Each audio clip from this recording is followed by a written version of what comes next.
This is the Collective Voice, and you're tuning into Have You Heard? Thought-provoking interviews co-hosted by young adults fostering deep faith through courageous questions.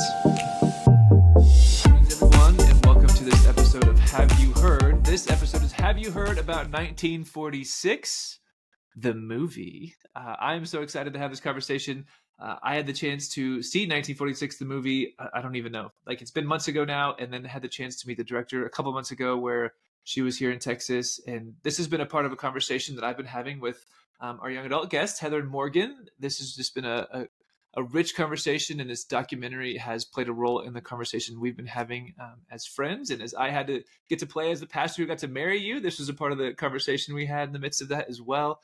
But Heather, Morgan, so glad that you were with us today on the podcast. I would love for y'all to introduce yourselves. I got to give a quick shout out. I've known Heather, I think, since she was like 16, maybe 15, maybe even younger. I can't even remember, but like it's been a long time, even younger. So I'm just thrilled that you're on the pod with me today and that we get to have this conversation. So I'd love for y'all to introduce yourselves a little bit and just share where you're joining from.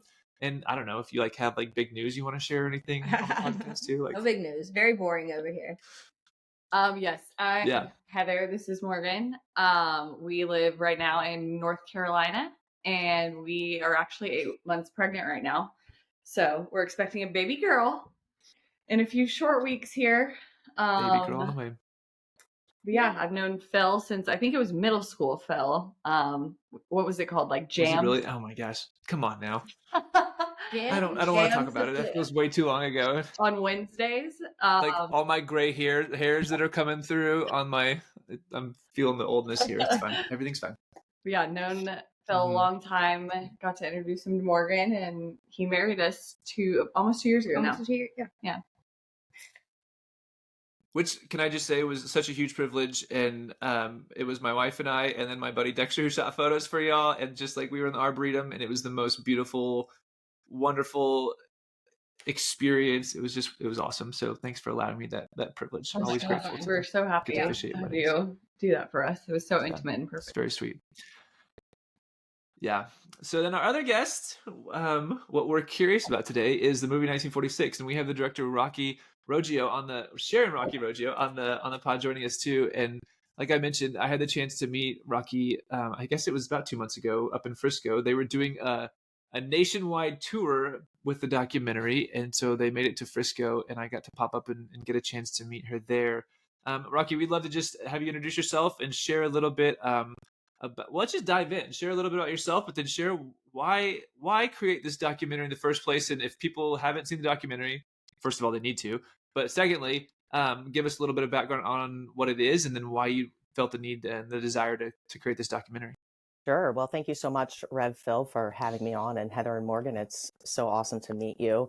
And I hope y'all are doing well and safe in North Carolina. And my heart is with the community out there. We're filming this in October. So obviously this is post the disaster. And that was the first thing that stuck out to me. Thanks for that. I appreciate that. No, for sure. And I'm just glad to see that y'all are safe, and anything that we can do, 1946, let us know, because we want to get involved.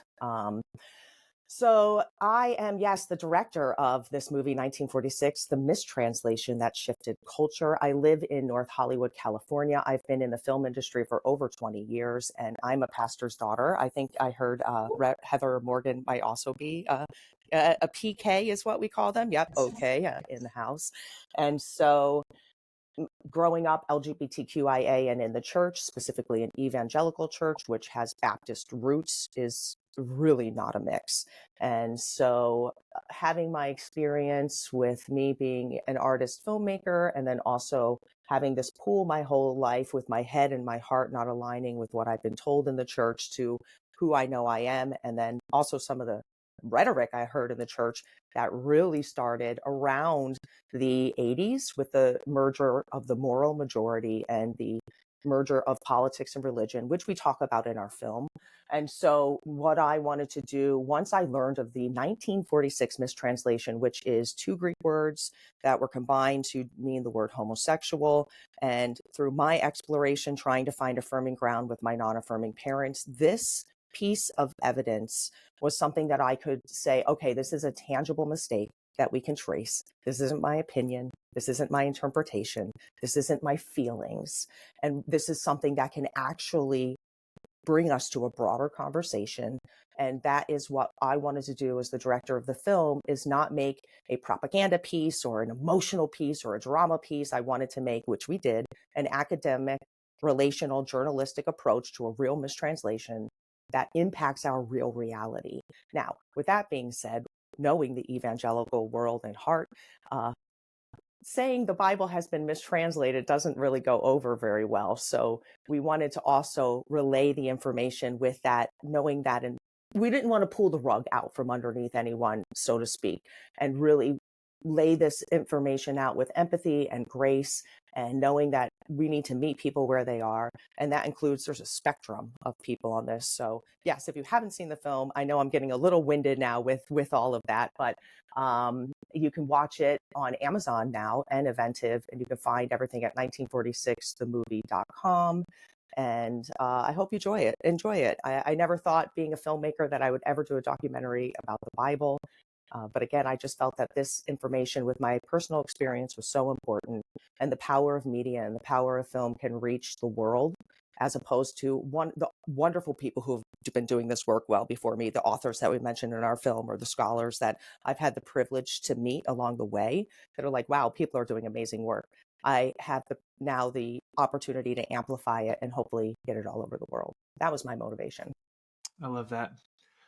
Just so Heather and Morgan, I know y'all have seen the film, and I would love to just hear what you all thought about it as you watched it, and how it resonated with your experience of again being in the queer community, and like what that meant coming out, and then hearing like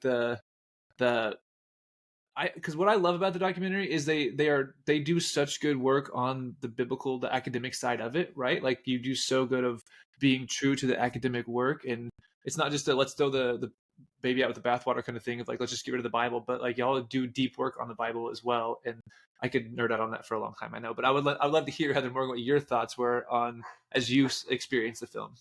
Oh my gosh. Well, for me, like, Morgan had told me, let me preface this. A little backstory. Yes, I am not religious. My family wasn't very religious. I would say I'm spiritual, but I do not know anything like about the Bible. And so Morgan had told me like about the mistranslation and like what, like the two words. I've been aware of like the situation and like the mistranslation and all, like people talking about it. I had been aware of it like as early as probably 18 or 19. It's 10 years ago now, I guess.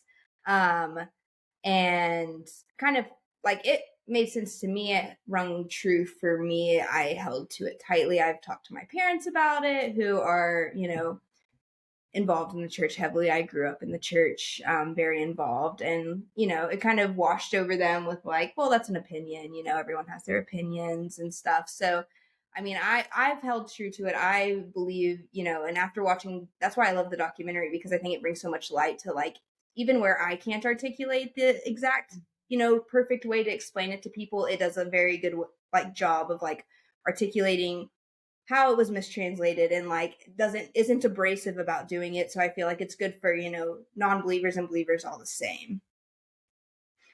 Right. And to add to that, like, yeah. So for me, I was just like, oh, like, this is so like educational. Like, why doesn't everyone know this? Like, I just feel like if everyone had this information, it would like change the entire like culture. But then I kind of saw like in the film, like Rocky with your dad, how it's still like people don't Apprehensive. Yeah, they're still like apprehensive and not like believing that it's like mistranslated. They're like, this is my like translation, like it is what it is, kind of. So it's just like, it was very the King James Bible says, yeah, for me. Yeah. What they'll say is they'll agree with us that the word homosexual is a mistranslation in the Bible, but then they'll double down and say, but it's still talking about man-on-man sex. Mm-hmm. And as we point out in the film, the ESV will say consensual acts amongst men, which we know is just not true. Yeah. That's 100% propaganda. And so what we are asking the audience to do, and what the New Revised Standard Version Updated Edition does as they continue to try to put the best translation out that they can. They say in these verses that it is illicit sex amongst men. And it forces the reader to say, okay, well, what's illicit and with whom? What's really going on here?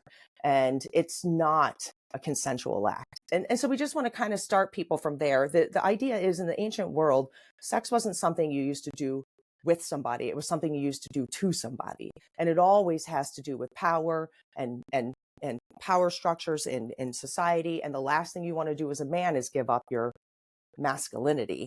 And so even if you're a child, a slave, or whomever it is that they're penetrating, a prostitute would be the third one, whether it's sex for money. A lot of these times they're still not consensual. The person who's doing sex for money, you think about their situation, think about where they come from. Why are these things happening? And so how do we then have the arsenokoitai, which is the dominant in the sex act here, not take advantage of people in these situations? And this is what they're talking about here. So the condemnation does lay down on the active participant, but unfortunately the passive participant gets swept up in this because it's about a purging of the impurity of the land. And we see this in the Levitical passages where the animal gets slaughtered in Leviticus, in the 20th chapter of Leviticus. Man shall not lie with animal as he does with the woman, for it's an abomination. Both shall be put to death. And we know the animal is not consenting as well. And so we're just asking the audience to really think about these questions, think about why it is that the church amplifies these 6 verses more than anything else, when we have over 2,000 commandments to feed the homeless and take care of the widow. And we're now letting women bleed out in emergency rooms. So, don't get me started. That's a whole nother podcast. But so, part 2, part 2. You can see how this is about power and structure. And now some of it is also a generational issue. So when you've been told something for so long, and as our Dr. Anderson points out in the film, it's a scapegoat. And so once you say a thing for so long, it becomes a thing, and so this is just what we know. And now it's fear mongering. And we can see the church moving the target from people of color to women to LGBTQ. Now it's our trans community that we can see the target on. So. Yeah, you got good company here, because they're Heather and Morgan are both in the medical field. They're both nurses. So you're not preaching to the choir by any means, but kind of preaching to the choir, I guess. They fully get it. So much to unpack with all of this, and we tried to do the best we could in an 1.5-hour presentation to put all the stuff in there, but also make an entertaining film. We've been coined the Da Vinci Code of the Bible, the LGBTQ Christian Bible movie thing, and we're like, that's pretty cool. That's awesome. I did not know that's what they've coined you. That's fantastic. So there are other things that we want to continue to discuss that we weren't able to put in the 90-minute presentation. Yeah, go ahead. But before you dive into that, will you just remind everyone the significance of 1946 specifically? Because you just dropped the term arsenokoitai, which again is a Greek term, hapax right? The first time this term has ever been used in Greek language, where Paul takes the Septuagint, the Greek translation of the Old Testament, and pushes 2 words together, male, better, essentially, and makes a new word and uses it, and that's what then gets termed as homosexuality. Will you talk about why 1946 is significant for that?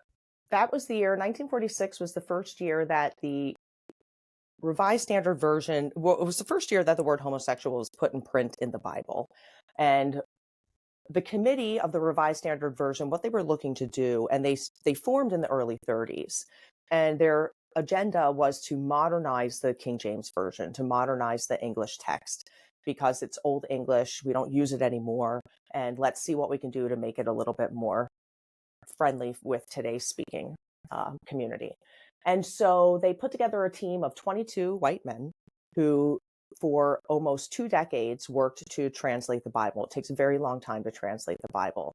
And so after over a decade of the work, they released in 1946 the New Testament of the Revised Standard Version. And then in 1952, it was the full RSV, including the Hebrew Bible, which I like to refer it to, and not the Old Testament, yes. And so that's why you might see 1946 or 1952 come up with the RSV. That's why there are two different dates there. And so when Kathy, who is the lead researcher in our film, was working to dismantle, how did we get here? How did homosexuality become so demonized in our culture? And she does a work to look at 2,000 years of human sexuality seen through multiple lenses. And to answer that question, how did we get here? What's going on in science, in medicine, in psychology, in the Bible, in all of these different practices, social science practices, to get to a practical reality of how did we get here? Because back in ancient times, we thought that, all of everything that needed to create life was in the semen, and the woman was just the planting ground. There's all these different theories of sexuality that we know are just not true. And so she looks at that, and she was the one to get to, 1946 is the first time the word homosexual was put in the Bible. So she started to do some research on that, and that led to Ed Oxford, who's our other researcher in the film, who's a gay Christian, who found it very hard to believe and did his own work and his own research and spent tens of thousands, if not up to $100,000 in his own money on a Bible collection, which includes lexicons and dictionaries from the 1500s to today, to really get to what was in the Bible before 1946 and what's going on here. And it was Ed that discovered that the archives of the Revised Standard Version, the committee who made this decision, so they can really answer the question, who made this decision and why? We know the who, we now need to know the why. And so Ed found out the archives were at Yale University. He calls up Kathy, who they're now best friends because Ed has wooed her with his fancy book collection, and they're Bible nerds and book nerds. And they go to Yale University. Sign me up for that one, yeah, exactly. And they go to Yale University, and what they discovered was, of course, this mistranslation, and the translation committee admitting they made a mistake and then seeing the change in the history. But what they also noticed is no one has ever looked at these archives. None of the anti-LGBTQ theologians, professors, authors, nobody has gone to look at these archives. Some of the documents had been sealed since the 60s. And so what was devastating to Ed is, no one even cared to ask the question why. They already had all the answers, because when you create a boogeyman and then the boogeyman is in black and white, and the boogeyman just now is in our reality. And so they have all the answers that they need, which is why people won't change their mind. It has to do with identity politics. It has to do with power and structure and the family structure, which is also just a false reality because that excludes not only LGBTQ people, that excludes a lot of people, single people, people of color, like that. The picture perfect family core is wrapped up in that as well. Anyway, we could talk about this forever. I know I get a little long-winded on this stuff. No, that's so good though. Again, I really hope people will go and watch the documentary if they haven't seen it, because there's so much depth to it. And even just talking about the friendship of the researchers, I think was such a beautiful story told in and of itself, right? Like that's not the main point of the story, and yet their relationship is a really profound part of the story as well. So I love that you included all of that. But Thank you. So you were saying that you're wanting, like, you've made the documentary, you're wanting to like move forward now, right? And you have other things you want to do with the work, which included part of your national tour. But yeah, what is the hopes? This documentary is out there, it's living in the world. What are the hopes you have going forward? Yeah, we would like to do more impact campaigns, and we had the opportunity to do that because we still are working with Women Make Movies, and so under a 501c3 umbrella, and able to receive charitable donations to be able to do the things that we're able to do. So this summer we did 15 free conferences in cities that would not have had our movie play there, or we didn't play. We played in over 80 cities in 2023, and so we made sure to hit cities that we weren't in, and cities that were impacted by extremist ideologies that are pushing back on LGBTQ rights, women's rights, voter rights, etc. And so, yeah, we spent 32 days in an RV going from California around to the South and all the way back. But next year in 2025, the goal is educational licensing. We want to, and we've been working to make sure that theological seminaries, educational institutions, LGBTQ centers, churches know that this material is there. And so we have a whole outreach program put in play so people can put this material in their library. And then, as I was starting to say earlier, the stuff that we couldn't put in the film, we're working with Erdman's publishing company to create a workbook of top questions that we get and top things that we couldn't put in the film. An hour and a half presentation, we focused on the core thesis of the two Greek words and the mistranslation in 1 Corinthians 6, 9 through 10, and went from there and just planted seeds to hopefully want you to ask more questions. So the questions we get are one man, one woman doctrine, the biblical view on marriage. A really good question that we get is, if the malakoi, now here are the two Greek words again, malakoi and arsenokoitai, if the malakoi, the passive participant, is a victim, why are they condemned too? And we spoke about that a little bit earlier as well. And so the book will be designed for conversation. And one thing I like to remind people in that victim thing is victim shaming still happens today. We can see that in society today. So what, that's what's going on in the ancient world, and what's really happening. And what we try to do in the film, and what the book and hopefully the discussion that we want to put out all over the world is, that how did we get here? And we know it's not homosexual. And here's the scholars that say what it could be. And now let's talk about it, and why we know it's not a homosexual. The other thing that we're doing, Phil, which is really exciting, we have groups all over the world that are working with us for language accessibility. So we have the movie in English, closed captions, of course, but now, get this, you ready? We have French, Dutch, and in 2 weeks, we're going to release Old Chinese, New Chinese, because we're going to Taiwan for Taiwan Pride. And then we're going to hit Hong Kong. We have the movie in Thai. We're going to be in Bangkok at the end of October. And then I just got the Korean subtitles. Yep.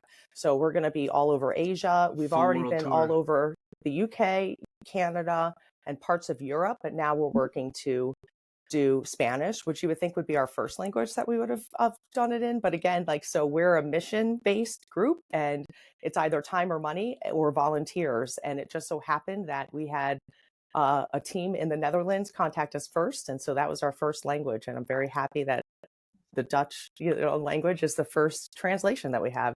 But the cool thing about all this stuff that I'm learning, we're building teams to hope to get that nuance so we can get the message across. I mean, as we're talking about language translation, we need to make sure we're getting it right, And one of those conversations when we were doing the French, there was no word for affirming.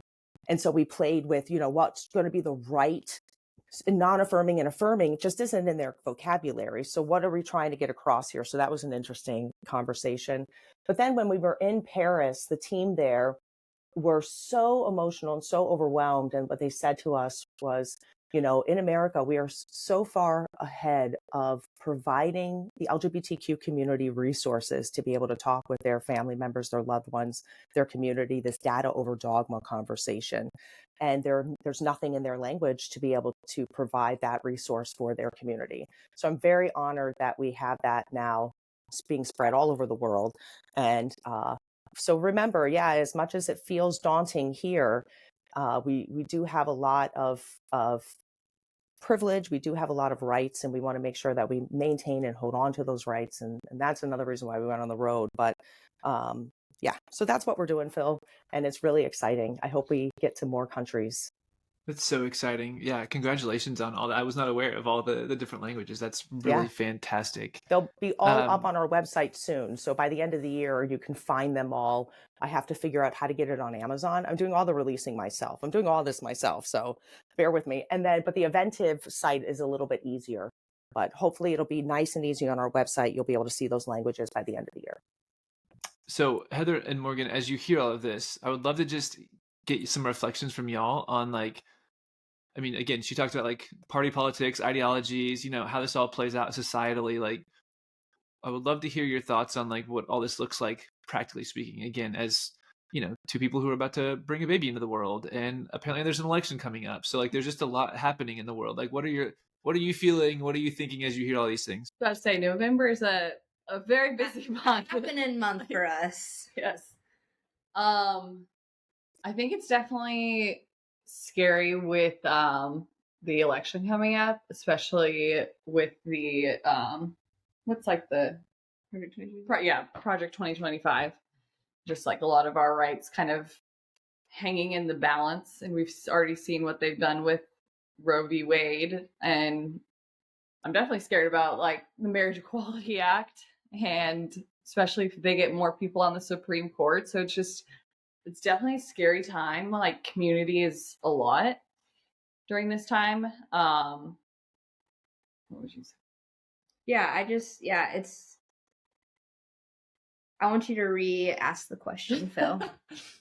Just thinking about like all of the things that are happening societally, right? Like this documentary represents some academic work, some really great academic work, but it's not just academic work for the sake of academic work. It's academic work because this mistranslation has meant a lot and affected a whole lot of people in a very negative way, specifically the queer community. And so thinking about the fact that this is still unraveling and these conversations are still happening in church communities, they're still breaking families apart, these clobber passages, as they're often referred to, right? Like 6-7 passages in the scriptures, the Hebrew and New Testament scriptures, like are what have caused so much strife and pain and suffering for so many people. And so as that continues to play out in the world, I would love to just hear what your thoughts are, again, knowing that there's something like the 1946 the movie that's combating that, but then also like what are you all feeling as, again, you're bringing a baby into the world and this election's happening, and like what are you feeling currently? We play it in the head a lot. I want to get to the heart a little bit too. Yes.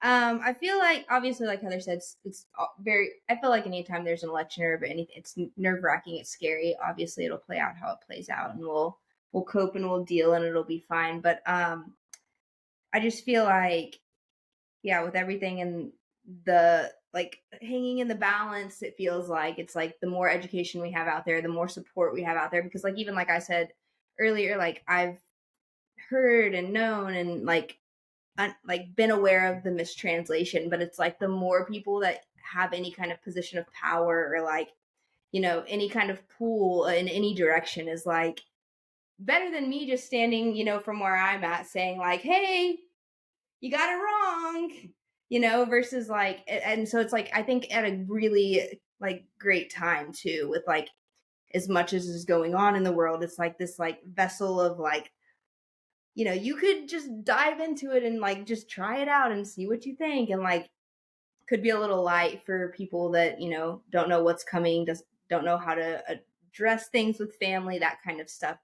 I've encouraged my family to watch it, that kind of thing, because I'm like, I can do only so much as their child, there's only so much pool I have, or like even with like my siblings and stuff who go to very, very anti like LGBTQ church and stuff like that, where it's like they are very much preaching against the LGBTQ community, like from the pulpit and stuff like that. So it's very, I think that having this resource to like even provide to people or point people towards is like super nice and super convenient, and also just like super helpful, because it's like I can only do so much, because at the end of the day I'm still like the little sister or the child, and like my knowledge is still lesser than in some ways. And so it's nice to be like, yeah, this might be just like my idea, but also like, why don't you go watch this and like, or look into this information. And so it just gives a really, really helpful resource to people who are trying to like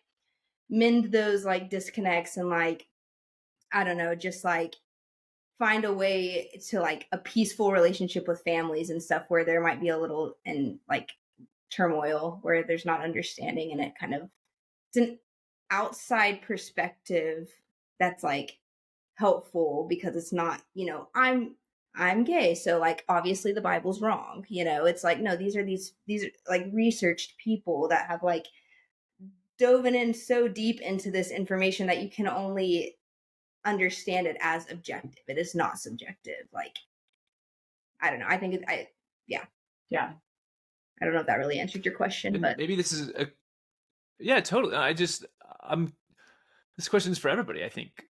What do you think really leads to transformation in people when it comes to, it's not just this issue. Obviously we can focus just on this issue, and I say issue, I know it's way more than an issue, but we just seem to be in our society right now where people are just digging their heels in harder and harder.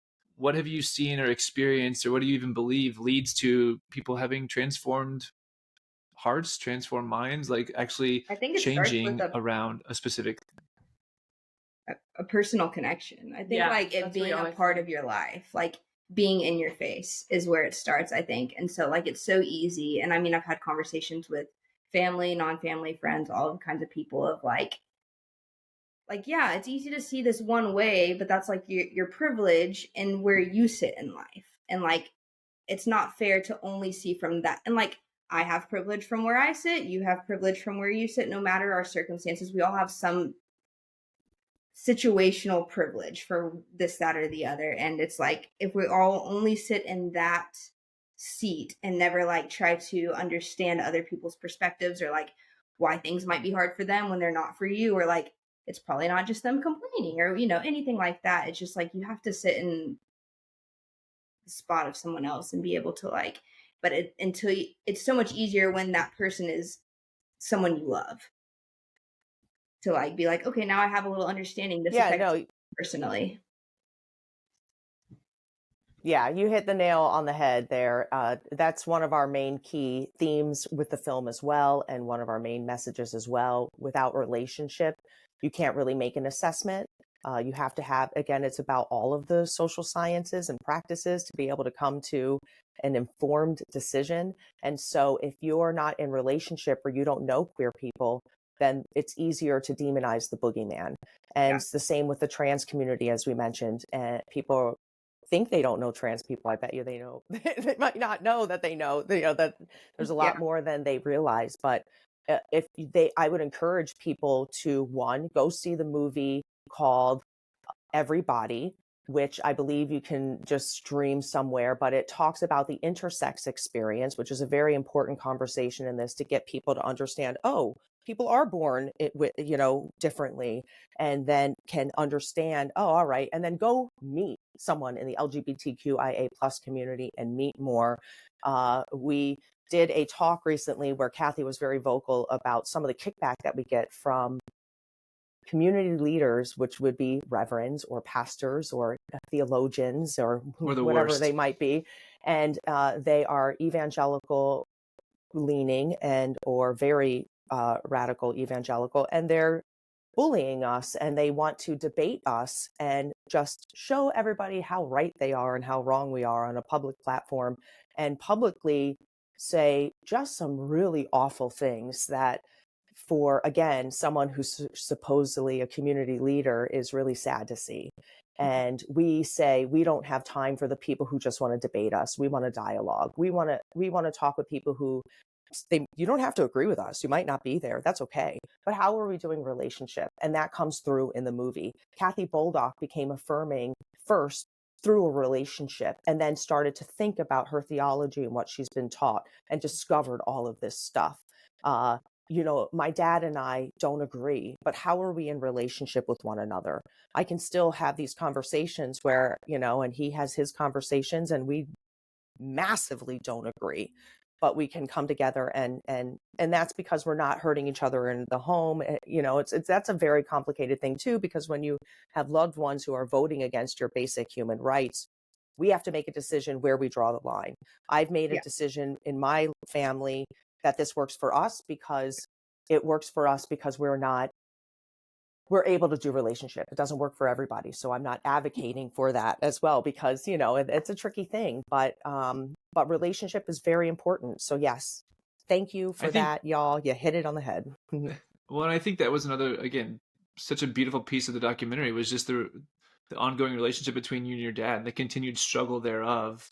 And, it'd be easy to just walk away, I think, if I was in your shoes, to just be like, he's never going to change his mind. He's only going to continue to view me as different, other, and I don't think you'd ever articulate it that way, but I felt your pain so much in the film of like, why, Dad? Why can't you just see that? And yet, like, y'all continue to maintain this relationship. And I appreciate you saying that that's not a safe place for everybody to be in, not everybody can keep in that kind of like fight, if you will.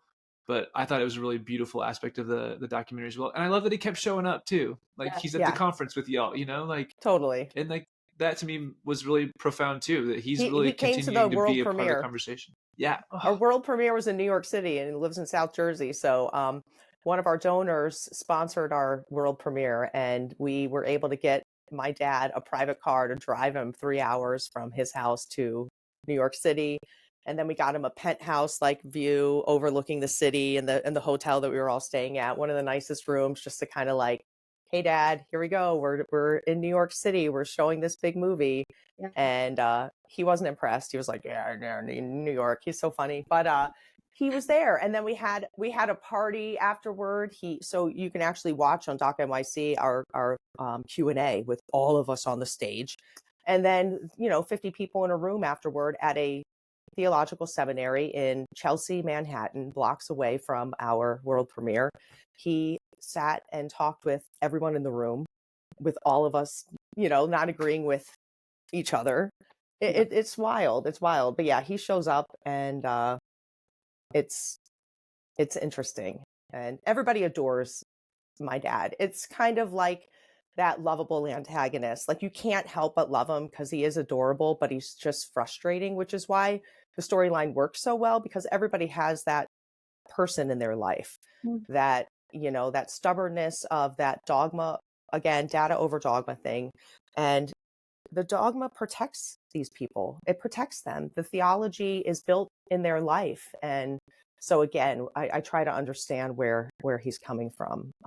Anyway, our lovable antagonist, my dad. Thanks, Dad, for being in the film. It takes that sometimes, though. I feel like get people's perspectives to shift. It takes the people willing to stick it out in the hard times, if they're willing and able to like have those hard conversations, even when it's like frustrating and all of that, to still like, but at least they're showing up and like rewarding that behavior of like, at least you're present, because some parents aren't, Yeah.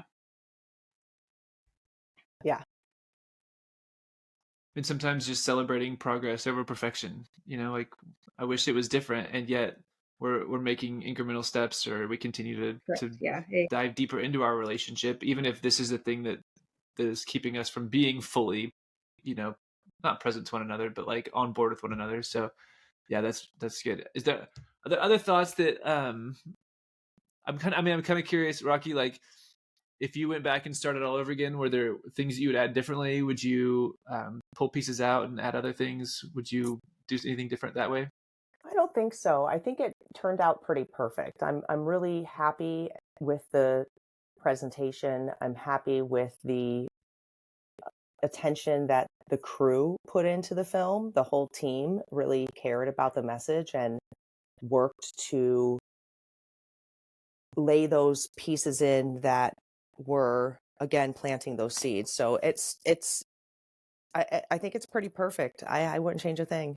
Yeah. I do just want to say it was one of those like documentaries when you're watching, and it took us probably like 4 hours to finish it, because like we would pause and then like get into a whole conversation. Like there were tears. Like it was just so moving and like so thorough. And it was afterwards, like you just want to text everyone and be like, you have to watch this. Yeah. Like it's good. It was just. Heather, will you share a little bit more about that? Like, especially growing up as somebody who wasn't particularly like a person of like your family wasn't really involved in faith. Will you share more about like what that was like? Yeah. Because I mean, Phil, like where I grew up is predominantly like Christian, and I was pretty much the only one of my friends whose parents like never went to church. My dad is like a believer. The rest of my family, my mom and my two sisters, are atheists. Like they don't believe in like a higher power, like anything like that.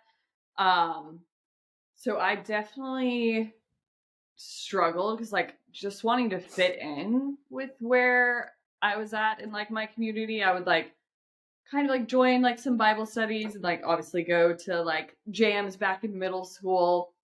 But I was like vainly doing it for like the social aspect of like fitting in. Like I never really had like an understanding of like the Bible or religion. And now like organized religion to me just seems so tainted, crazy. Yeah. Like I just see it in such a like dark light almost of like what it is now. I'm like kind of grateful I got to like come to like spirituality on my own versus like being like forced into this church, because especially with being gay, it was like I didn't have any of those, at least like from the get-go, negative connotations and like all of these like repressed feelings about like my sexuality. I definitely did with like just the culture in America, but less like it's just so like religious trauma is so deep. Yeah, that I feel like I at least just had a little bit less to and it's just one of those things that out. It's like in religion you believe what you believe, and a belief system is hard to break. And versus like it's just beliefs are hard to break. They're ingrained in you from oftentimes a very young age, and so breaking a belief system and like what you've been trained to believe is very hard in yourself. Much like you have to overcome that one coming out of like, well, I truly believed this was wrong, and now I'm coming out and I'm having to like kind of set like that's been conversations with my family of like, well, when I asked you if you liked girls at 12, you said no. And I'm like, I wasn't ready to admit it to myself. I thought I was going to go to hell because I liked girls. Like, you know, it's like it takes like dying to those beliefs yourself first when you have them ingrained into you, where I feel like what you're saying is you didn't. So it was an easier experience to kind of walk through in that way. And just knowing that like I'm going to have my whole family support like on my side when I finally am in an okay place to accept it myself and then tell them. And I will just say though, like it's very, what is so hard for me to understand, like in like politics and with like politics intersecting with like religion, like with one, like abortion, and two, like LGBTQIA rights, is all of this is like based on the Bible. It's saying like that, well, like, you know, the homosexuality is gay, and this is all based on the Bible. It's bad. Homosexuality is gay. You heard it first here. My pregnancy is I cannot articulate anything right now. I'm sorry. Baby brain's a thing. Yeah. Yes, but what's crazy to me is like all of these policies are driven based on religion, and like most of my family like isn't religious and doesn't believe in like the Bible. So I'm like, how is it fair that we're running our whole country based on something that not everyone believes even? And like that to me is so frustrating. Yeah. So they're using the Bible not only for against the LGBTQIA plus community and incorrectly, but for women's reproductive rights as well. There's not one verse in the Bible that supports the view on the pro-life movement at all. And there's a scholar called Dan McClellan who does a great job of talking about a lot of this. So if you want to hear about abortion in the Bible, look at Dan McClellan. But this is all, again, just it's a up until the 70s, the Baptist Church, and even what's his name? The guy in our movie, Franklin Graham, you know, says that a woman's right to choose is fundamental. And it only switched when it became a political issue. And there's a guy called Paul Ryrick, and it was Jerry Falwell, that amplified this moral majority for saying, let's mobilize the Christian community to win votes. And it all started when Jimmy Carter was in office, and they recognized that we can use this Christian base to win seats. And now we see what's happening in our country, where they allow how many felony accounts are against a person who's running for office that technically, if you have a felony against you, you shouldn't even be allowed to run for office. And they'll excuse everything in the book because it's all about implementing Project 2025 and forcing a Christian nation upon us. Yeah. And we are not a Christian nation. It's all based on a lie. And they will destroy not only democracy, but our Constitution if we don't all go out and vote this election, especially in Pennsylvania. Anybody listening in Pennsylvania? Okay, thank you. No pressure. But this is a power grab, and it's clear to the people who see it. Unfortunately, for the people who are in it, I do believe that they've been propagated in a way where they're unable to see it. And it's back to their beliefs. It's easy to weaponize people's beliefs because it's what they believe. So it's like taking something they believe in and they're weaponizing it to fit their XYZ, and people choose to believe in the Bible, which is, they're right and that's great, but like people are weaponizing it and manipulating, they probably don't even realize, manipulating what they truly believe in. In the next couple of weeks, we're going to be releasing our series that we did on the road, and Unconventional Pastor Paul does a talk on the dangers of Christian nationalism and also how we got here.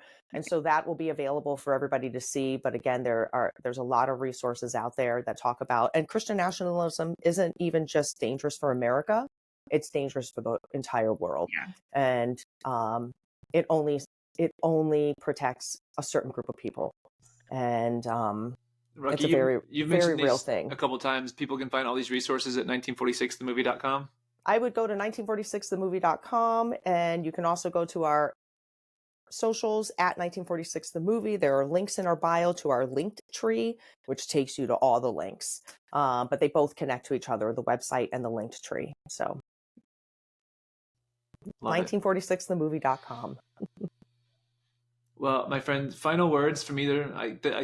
Thank you so much for your vulnerability and willingness to share and all that. I know sometimes just even telling stories can be hard, like telling the stories of your experiences, but I'm just grateful for all of you being willing to join the conversation and be a part of this. But I would love to give you all an opportunity for a last word if you have anything.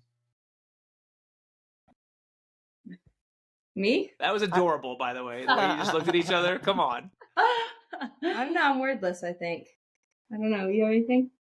I mean, I would just recommend everyone go watch the movie. Yeah. It's so good and just so moving. And I feel like anyone, religious or not religious, would benefit from seeing it, and it would change their outlook. Yeah. I appreciate that, because we did make the movie with everyone in mind, whether you're religious or not. We know the Bible is the most influential book in the world, and it's the most published book in the world. And whether you're Christian or not, it impacts us. And so we all need to be paying attention, and we all need to be working together to support religious freedom for all religions, and not impose religion on any society, especially here in America. So that's what I do. I wake up every day and I work to dismantle misinformation and disinformation around the Bible. And I now tell my now fiance that you have big news too. Yeah. Thank you. I'm working to save democracy. And she's like, and I'm like, no, that's literally what I feel like I'm doing right now, and we thank you for it. Yeah. No, thank you. Thank you for watching the movie. Thank you for this opportunity to share it with your audience and let more people know about it. Yeah, absolutely.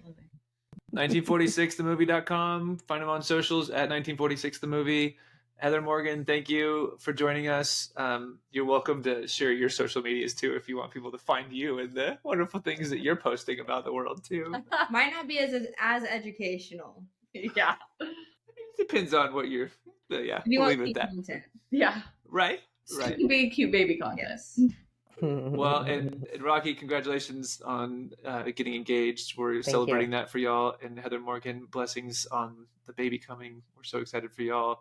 And again, just holding space for all of you and all of us as election is right around the corner, and recognizing that there is important work to do. And if you don't wake up every morning thinking my job is to save democracy, well, it turns out you probably have a role in the midst of that. So again, go check out 1946themovie.com and figure out how you can be a part of that work too. So thank you all. Super grateful for your conversation and for your knowledge and for your feelings and sharing your feelings. And for everyone listening, we hope that you'll definitely go do your research on this too and be a part of the conversation and share it far and wide. So blessings to all. We'll be back again soon. Thanks for listening to this episode of The Collective Voice, the premier podcast of the 787 Collective. Click the link in our show notes to connect with us and learn how you can be the lucky recipient of free 787 Collective swag. And don't forget, when you rate and review us, you're tricking the algorithm for the common good.